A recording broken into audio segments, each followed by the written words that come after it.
Welcome back to this 8th installment of Beginner's Guide to Understanding Chemistry. Today we'll talk about naming ionic and molecular compounds. I won't lie, this is one of my least favorite things in chemistry, but it's one of those things where we have to learn the language that scientists speak sometimes. Let's talk about naming ionic compounds. Ionic compound is when a metal is bound to a nonmetal, which you should remember from the last two lectures. When we name ionic compounds like KBr, we follow these rules. Atom on the left, which is the cation, K potassium, gets its normal element name. These are typically group 1A or 2A elements. Atom on the right, which is the anion, Br or bromine, gets its normal element name, except this suffix is replaced with IDE or ide.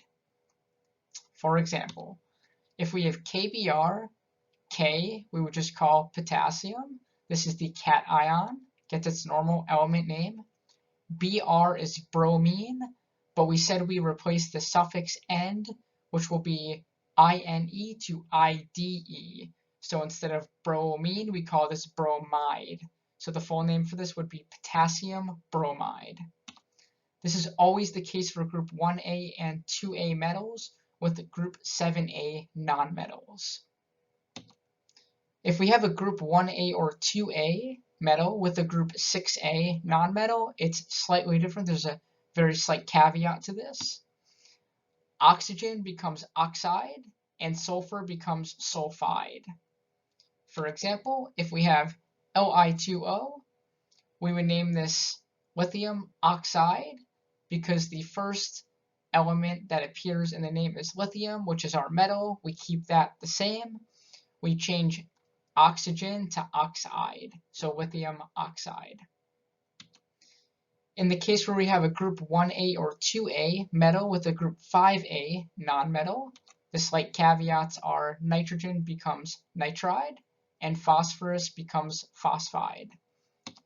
For example, if we have K3P, K is potassium, this is our metal or cation.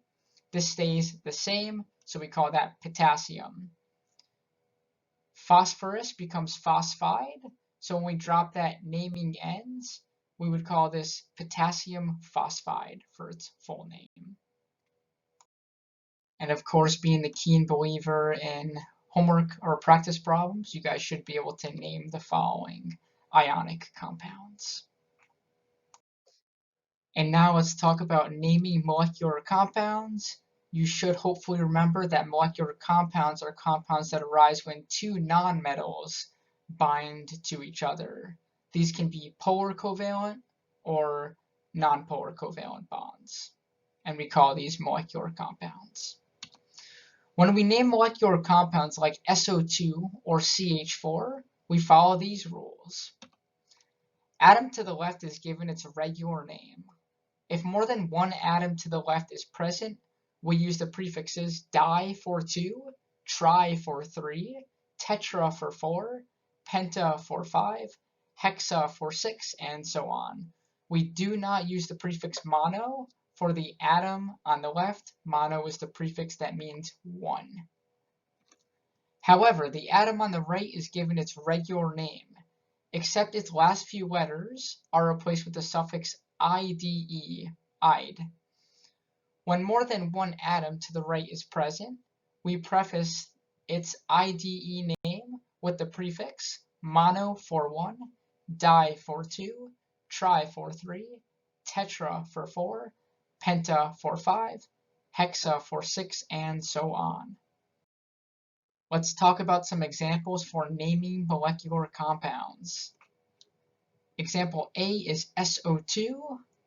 We said we would leave the name of the first atom or element the same as is unless it has more than one. Then we use those di, tri, tetra, or penta prefixes, but this only has one. So we don't use the prefix mono in this case because it's the first element. So in that case, we would call this sulfur. Then we should account for how many of the next element there are. There are 2 oxygen atoms.